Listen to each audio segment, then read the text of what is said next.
some in the Jagged Wurrung land. Thank you very much, Lucinda, for doing the third installment of the Livable Home series. I've enjoyed it so much so far, and I know that clearly Caroline has as well. So, yes, although we don't have very many people, I'm very looking forward to this session. Yes. So yeah, thank you very much. And welcome to everybody again, and also welcome to everyone who might watch at a later date. Hopefully you'll learn a lot, and even if you're not here tonight and you have a look later on, you can still hand any questions on to Prue and she can ask me. So, use this as a resource. That's what we're here for. So tonight we're going to be doing a deep dive into window upgrades, and this is one of my favourite topics because there are so many things you can do and so many ways that windows make a difference. And I think that we sort of just get we get lazy and think about windows as just one thing as part of the house, but yeah, they're quite complex, and there's a lot of opportunity with them in almost every house. So tonight we'll talk about how heat is gained and lost through windows. Then we'll look at window treatments, which is just another word for internal covering, so blinds and curtains. Then window glazing, then shading. A little bit about actively using them for best benefit in winter and summer, and then where to from here. If any of you were at the Liveable Homes winter comfort sessions, you might have seen a picture showing how heat moves in buildings, and it's the same with windows. It's by radiation, conduction, and convection. So where a window is concerned, the radiated heat will be either coming in from the sun, or it might be radiant heat from a heater or even from our bodies that gets lost out through the windows in the winter. Then conduction is the movement of heat through two materials that are in contact. So, for example, through the inside of the frame of the window to the outside, if it's an aluminium frame. Just from it, two things that they have to be touching, and then the heat will always try and move to where it's less warm. And then convection is, say, if you've got radiant sun coming and heading onto the window pane and the window frame, and it moves inside the house, then the air comes along and picks up that heat and moves it around the room until it's even. So it's the same ways that heat moves it through in and out of a window as it moves in and out of a home. We always start with window treatments, partly because you can make such a big difference that sometimes it means you can stop with that, Ideally, you're going to have everything about your windows perfect. You'll have great window treatments, double glazing or secondary glazing, good shading, good everything. But with windows, often we need to pick and choose a bit because there are so many things that we could be doing to them, and also different things suit different areas. Window treatments, though, are a nice lower cost way to start.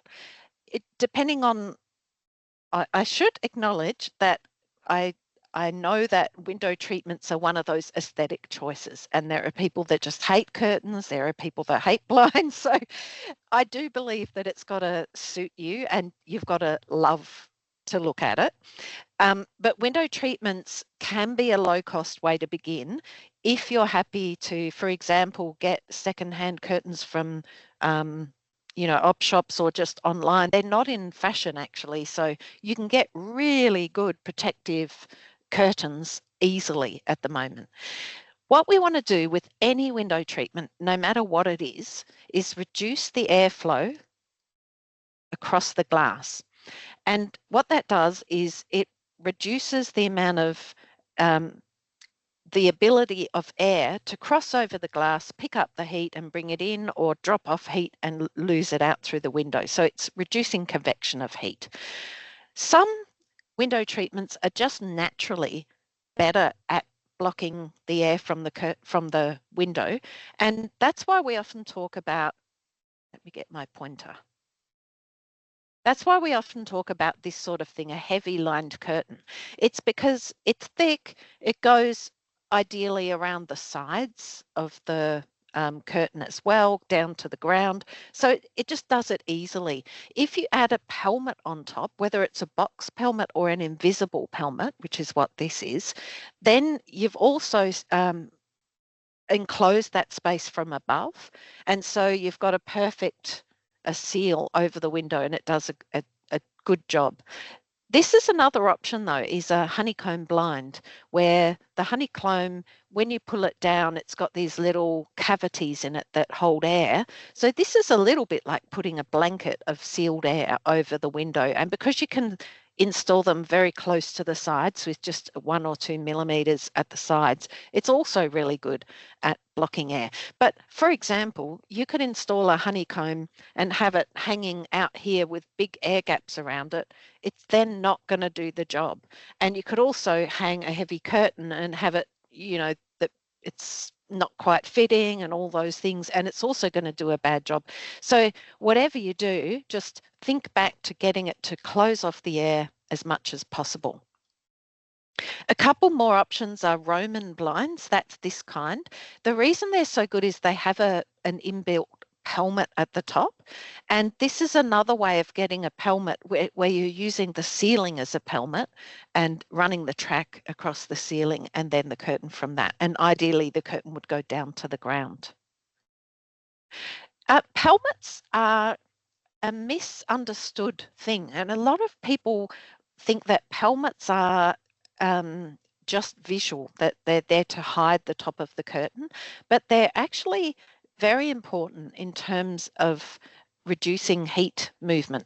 So as an example, the impact of pelmets. This is a bare single glazed window, and this chart shows heat loss depending on the window treatment. This is when you've got a single glazed window, but you've added like a drape or a blind with no pelmet. And then if you put a pelmet on that, you see how it doubles the protection of that window, of that curtain, sorry, or blind.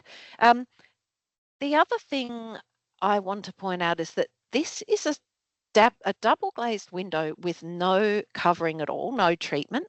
And this is a single glazed window with a heavy lined curtain and a pelmet. So it's actually more thermally protective than the double glazed window, only when it's closed. That's the key thing. So in some rooms, say bedrooms, if you're only really in there when the curtains are closed, you might not want to bother with any sort of glazing upgrade because you've already got heavy line drapes and a pelmet and you're already getting really good protection. Whereas in other spaces that, I was talking to someone today and they were saying, what about our kitchen sink window? We don't have anything over it. Should we put it on? And we were sort of saying, you're never going to close that anyway because it's the kitchen sink. Everyone looks out of the window of the kitchen sink. So that's where you might then decide to do something with the glazing so that you're still seeing, but you're getting a little bit of protection as well. Now, if anyone doesn't know how a pelmet works, I should have a picture here and I don't for some reason, but the way they work is that if it's a hot day outside, then you've got the heat coming through the window and then it comes inside through the window, conducts through the window and then rises because heat rises. And if there's no pelmet on top of your curtain, the heat just rises into the room and you end up heating your room. And in the winter, it's similar. If that's your window, this is your curtain, the warm air will be rising to the top of your room. It touches the window, gets cold quickly and drops, which pushes more warm air to the window, which cools it and drops. So you end up with a cooling convection current of air. And that's what pelmets do. That's their job, is to stop that happening. Now I'm going to talk a little bit about technical stuff. So this might be above and beyond what you want to know. Some people will be really useful, and they are terms that you'll come across like U value and solar heat gain coefficient and things like that.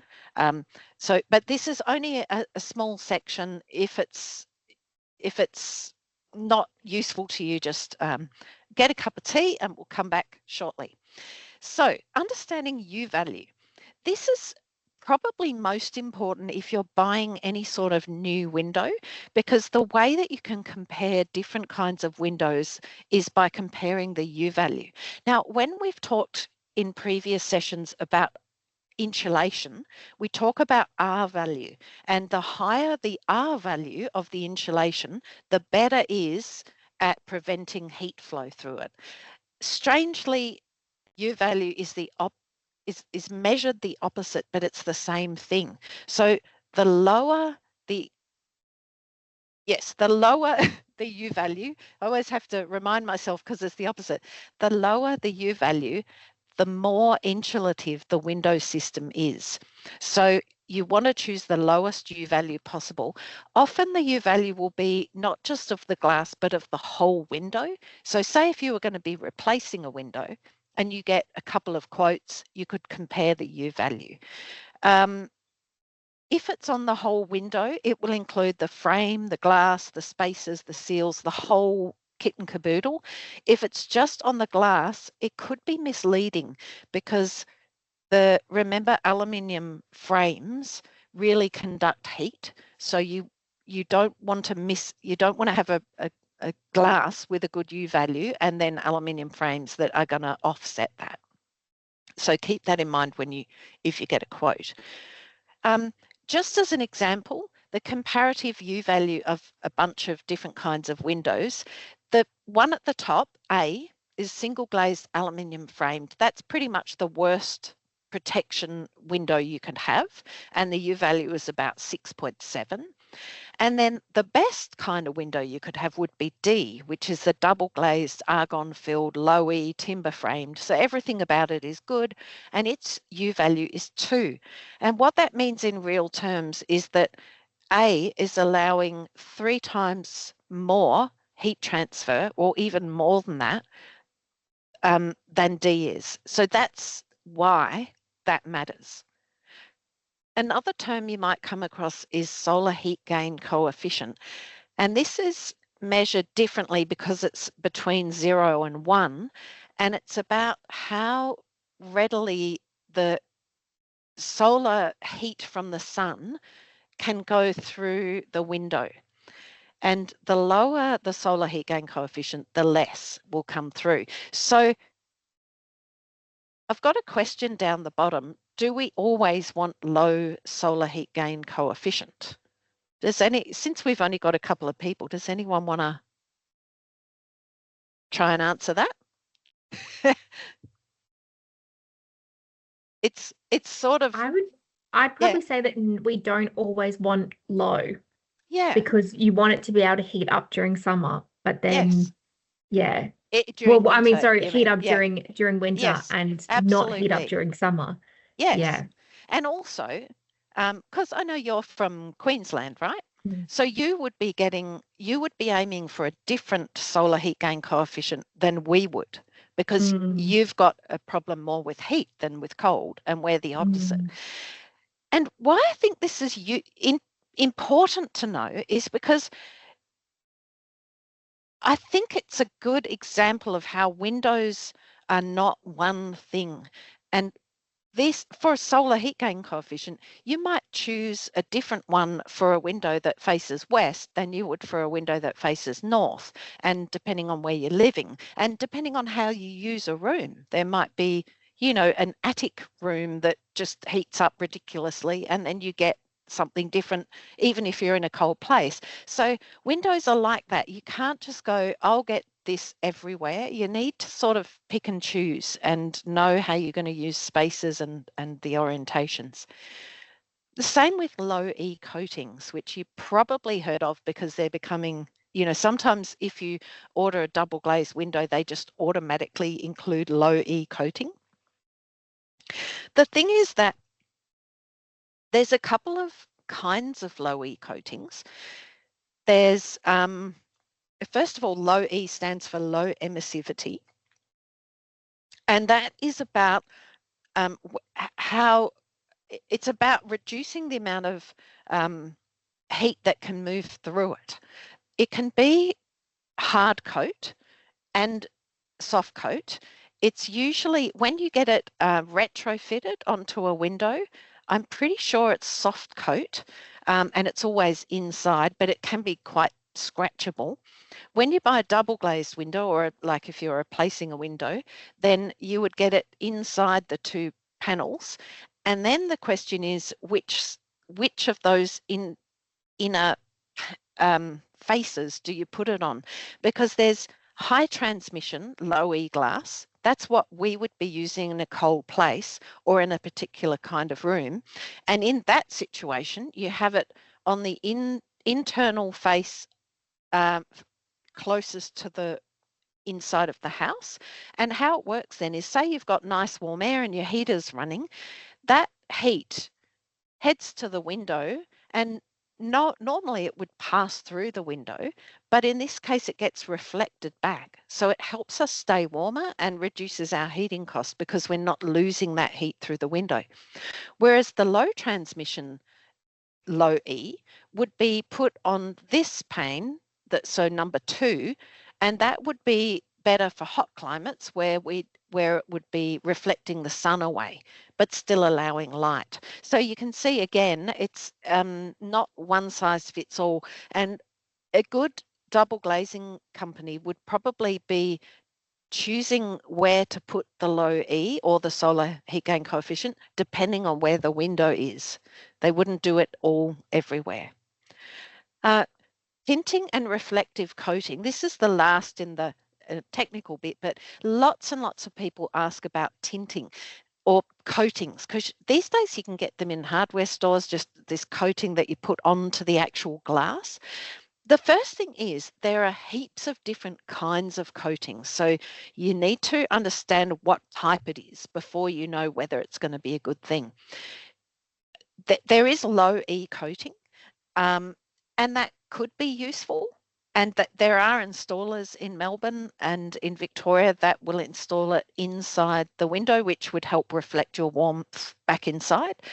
But with tinting, often what it is, and this picture is actually a good example, it's often reflective tinting, and it's very much sold as being really good at reducing summer heat. And it is. It's really good at reducing summer heat. But do we want that in our houses in a cold climate? Actually, we might in summer, which might be, a month of days or 2 months if we're lucky. But then in winter, we're going to have a darker, colder room all the time because all of the winter heat's being reflected away. So generally you would avoid it in a climate like ours. The only time you might do tinting is if you have just a really particular window that's west facing that gets crazily hot and you've got no other option, but otherwise you would avoid it. It's not a good solution for here. All right, now the fun bit of what you can do. So we've talked about the treatments, and the next thing is the glazing upgrades. And the aim is to add an air gap between two panels of something, which reduces the movement or the conduction of heat through the glass. And it's because of that air gap that it stops it. 2 notes before we look at the different options. One is that if you have any kind of metal frame, 1/3 of the heat that moves through the window is going to be through the frame. And the other thing is that double glazing or secondary glazing doesn't reduce the amount of radiant heat coming in a window. So when you have problems with summer heat gain and you've got direct sun coming through the window, you really need external shading. The double glazing will help just reduce the ambient heat moving through the window, but it won't stop radiance. So it's important to know that because I've met many people who have double glazing only on the west facing windows of the house because they've mistakenly thought that that was going to be, that's where they needed it. It's probably better to have it on the south face of the house. Okay, so really cheap first, the bubble wrap is the cheapest way you can get a secondary glazing on your windows because it's got little trapped pockets of air. You just get a spray bottle, spray the window and stick the bubble wrap on and it stays there pretty well. So that's a great option if you're a renter, low income, share house, that sort of thing, or if you're just desperate and it's cold snap and you've got nothing else yet. Bubble wrap is perfectly good. Then there's a product called, well, it's got a few different brand names. The one I know it by is Clear Comfort. It's a temporary film, but it doesn't go on the glass. Instead, you put double-sided tape around a window frame, and then you stick on this membrane that's a little bit like Glad wrap or cellophane, and then you shrink it with a hairdryer like this guy's doing with the red window, and it tightens up so that it's completely clear and like a drum. So if you tapped it, it would sound a bit like a drum. And what you've done is you've created an air gap between the window and this piece of thin plasticky stuff, and it works really well. It reduces the amount of heat. This is a great thing to do to see what difference secondary glazing would make.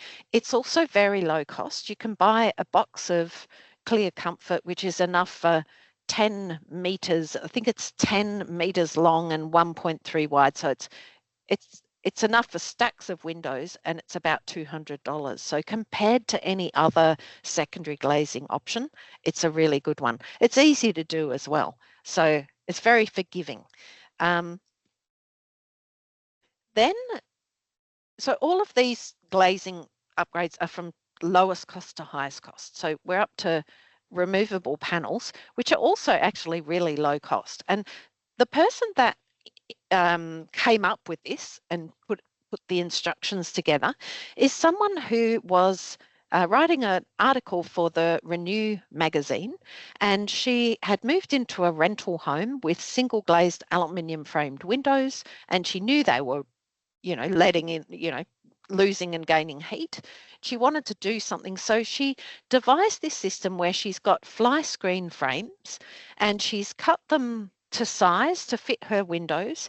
She got clear plastic tablecloth from the hardware store and then stuck it into the fly screen frames using the spline, the same stuff you use to get your fly screen into there. And then this is pictures over here of what it looks like in. So it's a temporary thing. It's not perfect. It's not like having the newest double glazed windows, but I think it looks pretty good for what it is and for the cost it is. And what I also love is that she's got that in there and she's topped it off with a honeycomb blind installed inside the window reveal. So what would have been really bad windows have turned into something really good, actually, at low cost. The next one up in terms of cost, well, there's a couple actually. So both of them use solid clear acrylic cut to size. In the case of this one, I think I've put the article, I've put the link to the article there too.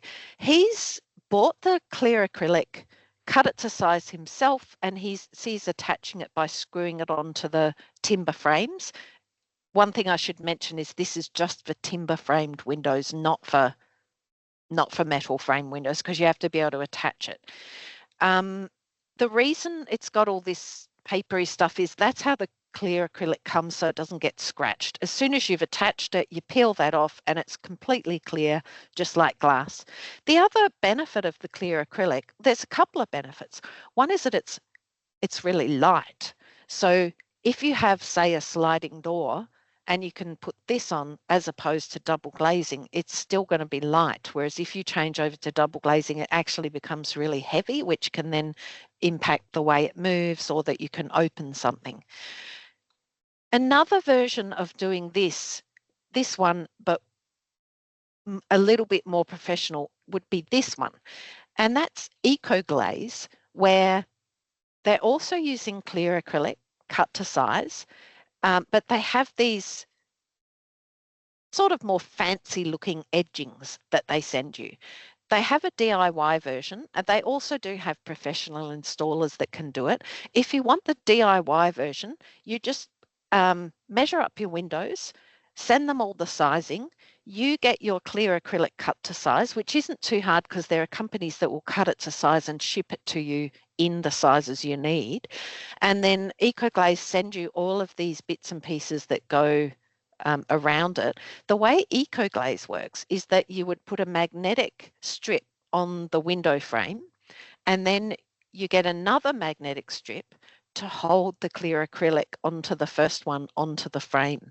So technically you could take this off if you want, for some reason you needed to clean the window or something, but generally you wouldn't need to because it's a sealed space. Now, EcoGlaze only work with timber framed windows. There's another company called Magnetite. Actually, I think that's next. Here's Magnetite. I believe they also work with aluminium framed windows, but I'm not 100% sure. I'll have to find that out. And another company called Stop Noise. So these are both professional versions. They do all the installation, and they're pretty, if it were an aluminium framed window, they would pretty much have to build another, it's almost like another window that you would open before opening the other one because of the frames. They're trying to bypass all the heat coming through the frames. Then next cost up is probably replacing something with a second-hand frame. And I say second-hand, but often they're actually not second-hand. They're over-ordered for building jobs, or somebody changed their mind, or they changed the design of the house. So builders end up with these doors or windows that no longer fit, and they just want to get rid of them for whatever they can. So that can be a really good option. Of course, the chances are it's not going to match the rest of the house. So it's very much an aesthetic choice, whether it matters to you, whether you end up with some different types. And also you have to have a carpenter that's willing to put it in for you, because they would need to take out the original window and then put in a new one. The next cost up is a very professional option. It's where you retrofit double glazed panels into an existing timber frame. So when I'm talking about all of the things we've talked about so far, actually not this one, but everything before that has been what's called secondary glazing. And that's where you leave the window and the frame as is, and you put another panel on top. So it's a second panel on top. Whereas this is an actual double glazed window, and so is this. And what I mean by that is that the two panels of glass are actually sealed around the edge with a sort of black stuff, which creates an air gap. And that's why they can put things like argon fill into that, because it's a manufactured double glazed panel that's sealed around the edges. It's not just two panes stuck one over the other. Now, this company, Thermawood, and there's possibly others, they specialize in heritage timber frames, and they'll take out the frame, replace it with cut to size double glazing. So that's a good option if you've got heritage windows, or if you really want to keep the look of your house. They work with stained glass as well. So it's very professional. It's expensive as well, because they're literally deconstructing your windows and your frames and putting it all back together again.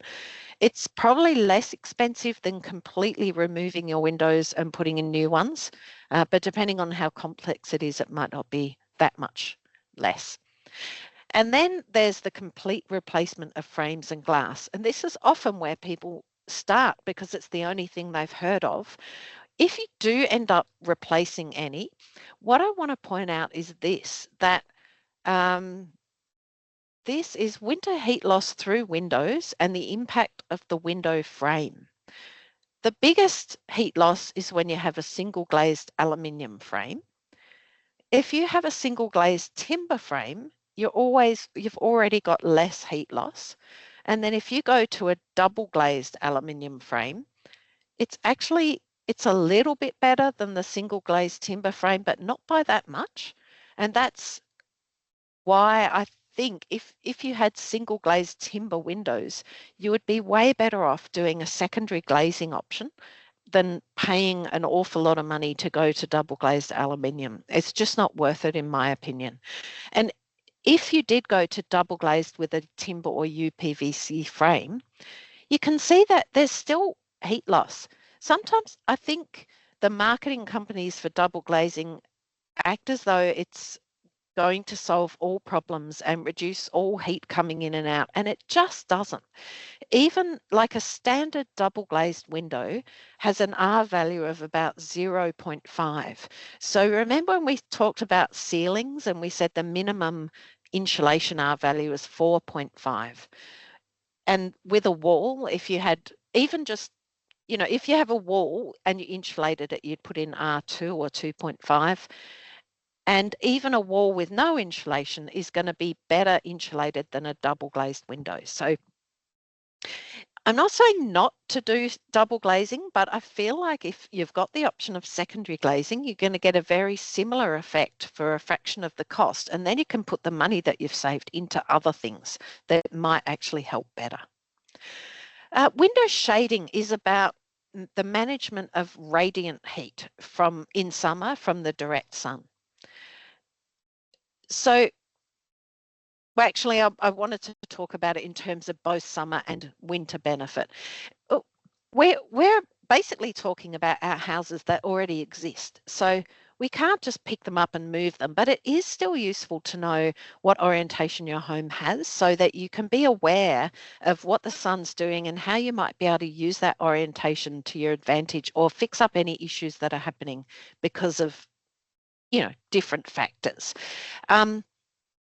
So actually, I think I added a tree. In this picture, it shows nicely how this eave is designed that when it's summer, the sun is blocked from the window, but when it's winter, it's allowed through. And this is about sizing the eave properly. But another thing that can happen is you might have a tree that's just grown up and it's blocking that winter sun, but you might be able to just trim it and that would then allow the winter sun through.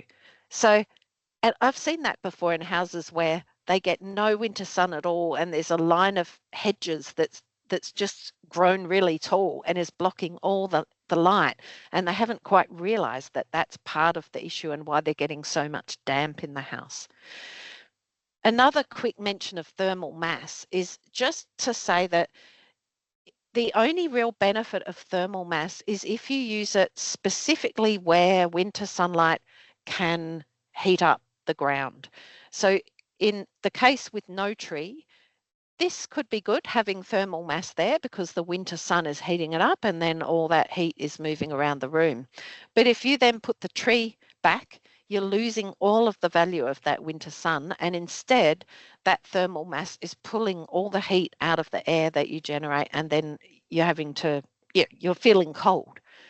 I just wanted to touch on that because thermal mass does get discussed, and I think that in most cases it's not helpful to us, but in some cases it can be. External shading can be anything. We talked about draft proofing last night and about how it's just physically blocking a gap and it can be made from anything. External shading is the same. You just have to physically block the sun from touching a window and the window frame, and that will do the trick. So you can see here someone's just put up a sheet. It's fine. It's not as beautiful as this, but it is doing the trick if you're trying to reduce the heat. You've all seen fancy, remote controlled awnings. There's all sorts of shading you can get. One of my favorite is the deciduous vines, because I find that you're not only getting the shade, but when the air moves past the greenery, it cools it down as well. This guy's tacking up he's using bulldog clips actually to pin up some shade cloth, and this is made out of sheets. One little quick fact is that every meter square of direct sun on the glass is like having a bar radiator on. So that's why it's so important to block the sun from the windows. And don't forget the walls. If you've got uninsulated walls, then blocking the sun from them is really helpful as well. There is a thing called rainshade foil, which you can. Do you remember the panels, the removable panels we looked at? You can do the same thing with rainshade foil, and then that's a little bit how it might look. This this particular window, I think, has just been put up with Velcro dots actually, but it's a oh, and this is a skylight. If you're getting excess heat through the skylight, it's a sort of a temporary thing because you put it up just when you really need it. It blocks a lot of the light. You can see a little bit. You can see that you could the garden's still there. Excuse me. It's it's just going to be a lot cooler in that room. Um, Using windows and doors for natural ventilation. The Usually you've got to work out where your cooling breezes come from for your house. Often in Melbourne at least, the cooling breezes are often from the south. It depends where you live. And so when the cool breeze comes from the south, the best way to get it through the house is to open a small window on the south and a bigger one on the north. And even though that sounds contrary to what you would think, that creates a real suction effect where it's really pulling that cold air in. And if you happen to have a two-story home, then stack ventilation is a good idea because it helps you purge the heat out after a hot day. If you had, say, a stairwell, then having an openable window above the stairwell is a really useful thing. With user behavior, there's lots of ways you can use your behavior for your benefit. In summer, just thinking ahead. So before it's a hot day, pulling down the external shading. If you're heading out and it's a hot day, just close the windows and the external shades, even if you're not going to be there, because it's really going to reduce the amount of heat you walk back into. With winter, closing the treatments at night, even though you're not in a room when you've gone to bed, you're still reducing the amount of heat you're losing through the windows, and remembering to open them when the sun is shining in winter. I have to keep telling my daughter that because she's got a beautiful north-facing window and she forgets. She just sort of cozies up in the room in winter, and I have to say, open the curtain, you'll get all this beautiful light and it'll warm up the room. So it's habits, I guess. Where to from here? With windows, like I said, think about each window as its own thing. And it's totally fine to do one option on one and other options on others. You can pick and choose. Reducing costs by starting with window upgrades in the main living spaces, because that's the ones you want to be the most comfortable in first. Once you've got that room or those spaces comfortable, move on to the rest of the house. Or you might decide that bedrooms aren't as important to you, but you really want to make your living space comfy. And try the lower cost ones first to see what a difference they make. I remember when we moved into our house and we put Clear Comfort on all of the windows, and it made a really big difference. And I think that encouraged us to then think of longer term things because we could tell, we could feel it. Just some general information that any of you who've been to one of these will have seen, but great resources on the Your Home Manual and Sustainability Victoria, including the Renew website and articles. A couple of the things I've talked about tonight are from Renew. Corangamite Shire has a sustainability webpage, and Prue is there for you to ask questions. So use her as a resource. And thank you very much for listening. Once again, I haven't timed myself, so I don't know how long I've taken, but I'm going to stop sharing and see if anyone has any question. Apologies for not having me on camera. That's fine. But it's not a pretty sight. So oh, you poor thing. No, I'm only joking. Oh, so you're not sick or something? That's good. No. You can be wearing your pajamas. We don't mind. I've got a question about skylights. Ah, yes. Yeah, I've been thinking. I should have covered them. Because my house, parts of my house are quite dark, and it'd be handy to have a few skylights. But I know that there's the potential for a lot of heat loss or heat gain at the wrong times of the year with those. Yes. Mm. I seriously should have covered that in this session. So I'm really glad you brought it up, and I've made a note to myself to add it for the next one. But yes, skylights are a very big. I know I said they can be useful to purge heat out at the end of a day, but in general, I would avoid putting in skylights unless, if you already have them, there are things you can do to reduce the negative impact. But if you don't have them, I would try any other kind of lighting first.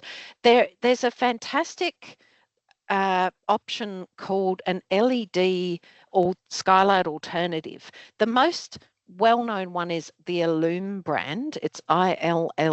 And if you look that up, at least you'll get an idea of what it is. You can also get other brands now because they're becoming more well-known. But what they are is a panel, just a flat panel that goes on the roof, and you can connect them to a little solar panel on the roof so that provides the power to the skylight, and the skylight actually goes dark when the sun goes down, or if the clouds pass over, it gets darker.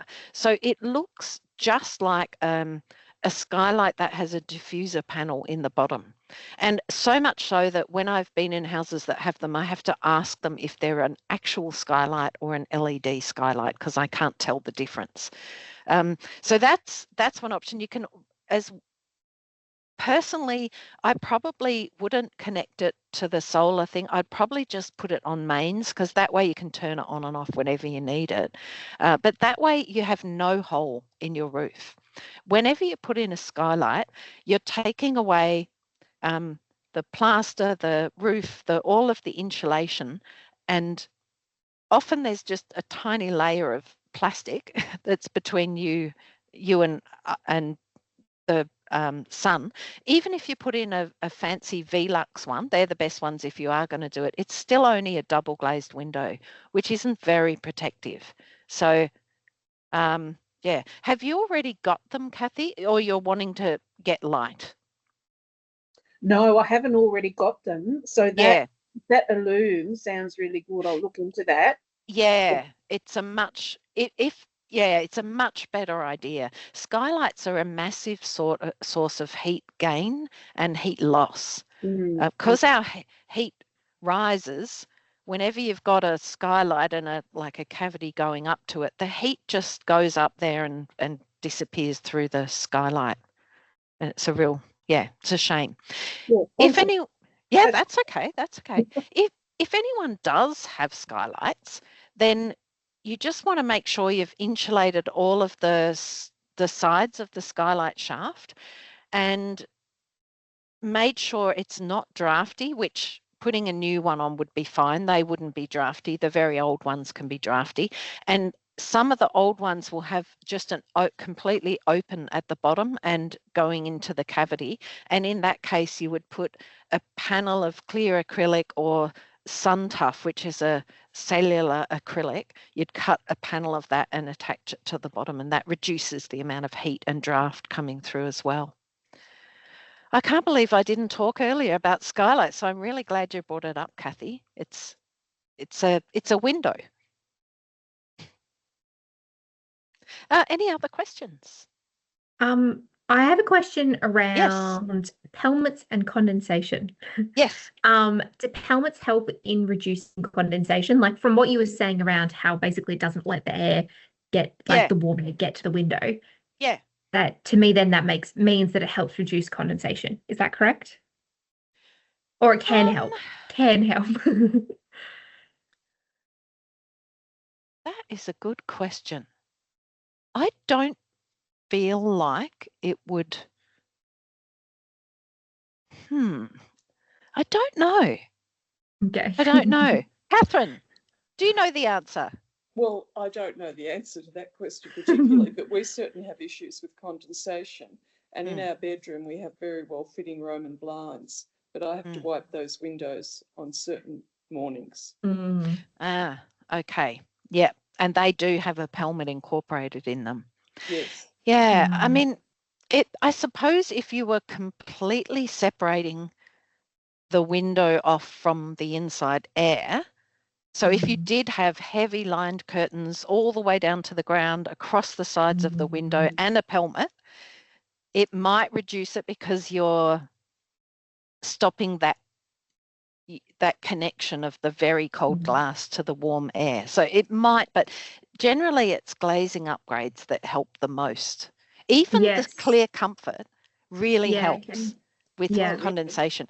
Yeah, actually, because you're a renter, Prue, I just want to mention that the clear comfort, they have the usual tape they have it's really strong, and if you peeled it off, say, paint, it can sometimes take the paint off. But they also have a version of the tape for renters that lasts 6 to 12 months, and then the adhesive stops being adhesive. So you could give it a shot, and it's so cool. it wouldn't hurt, you know. Yeah.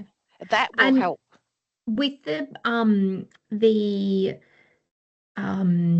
bubble wrap, does that helps reduce condensation as well, does it? Yes. Okay. Do you get any, like, even with any of the double glazing, do you then get any condensation, like, I don't know, like I'm thinking more so with the bubble wrap, I don't know. So in my mind, I feel like the bubble wrap is a little bit different, but maybe it all works completely the same, but more so because it's like little pockets rather than the whole thing being a pocket. Do you still sometimes get any condensation, like either on the actual glass side or on the room side, if that makes sense? Look, I don't know because I haven't used it myself, but I can say that none of these are a absolute guarantee of no condensation, because remember we talked about that it's related to how much moisture you're generating in your house and how well you're ventilating it. So if you have a really high level of moisture and humidity in the house, you can still get condensation no matter what you do. Do you know what I mean? And then even someone with single glazing who really has low condensation might not get it. So it's about more than one thing. Yeah. Okay, that makes sense. Yeah, but give it a try, the bubble wrap. I've got high hopes. Yeah, I feel like I'm very intrigued by it, so I really want to try it. And just put it on at least maybe just the bedroom to see if it helps, because I feel even the bedroom, every morning I wake up and there's condensation on the window, and I've tried so many different things. And so I think that I mean even just besides the condensation, it gets cold in there. So I think it would be I want to try it out. I'll let you know how it goes. That would be good. I'd love to know. Yeah. Any other? Yeah. Because ultimately the condensation does affect the mold on your drapes and on your Roman blinds, and I've often wondered what I could do about that. Well, we talked about that. Was it last night we talked about dehumidifiers? I think we did. So condensation, we need to balance having a nicely draft sealed home with having a nicely ventilated home, and also managing the amount of moisture that we're putting into the air. So just breathing, we put in moisture, and washing the dishes and all of those things, having showers, of course.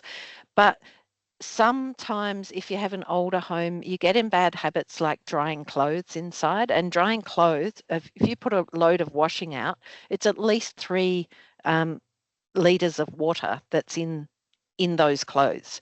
So you're introducing all of that into the house. It's better not to dry clothes inside, but if you were, you'd then want to be flushing out the house to get rid of it, so that it then doesn't end up settling in things and becoming a problem. And if you do have problems with too high levels of condensation, you can get a desiccant dehumidifier, which does a really good job of pulling the condensation out of the air, and then you just tip the water down the sink or water your pot plants with it.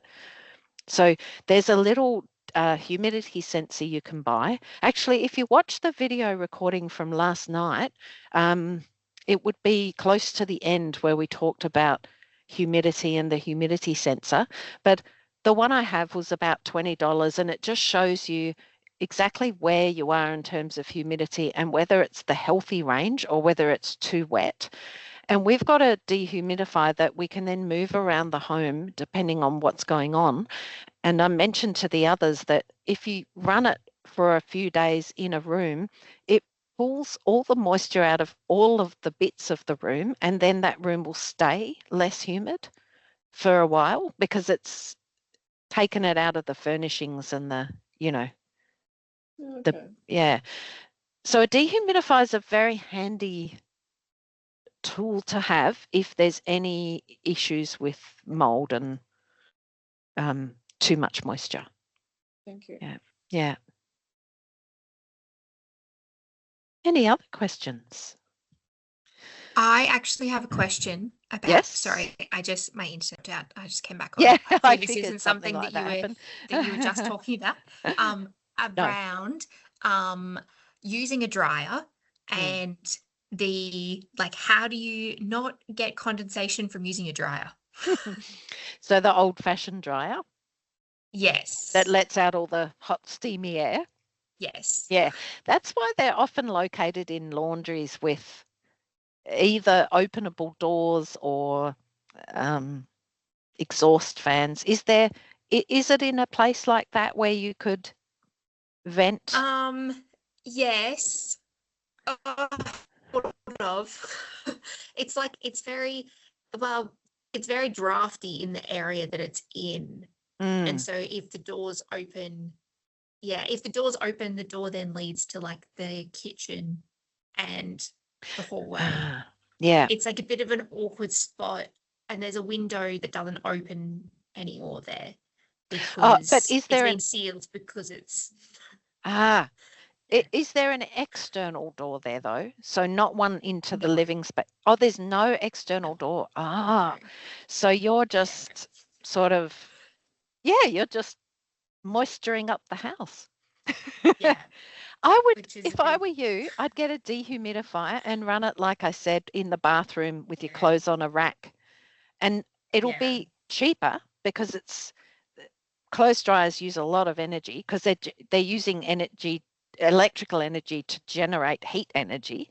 And the dehumidifier is working differently, and it will do the job, and it will not put moisture into the room or the house. Yeah. So I know it's a bit of an investment, but I think in the long run, you'll just have it. You'll be able to move it from room to room, and you can take it with you when you leave that house. Yeah. I think it's especially, like if that laundry had an external door, that's different. But if it doesn't, you're just putting steam into the house. Yeah. And so it's very awkward, the space. Anyhow, that's that's very helpful though.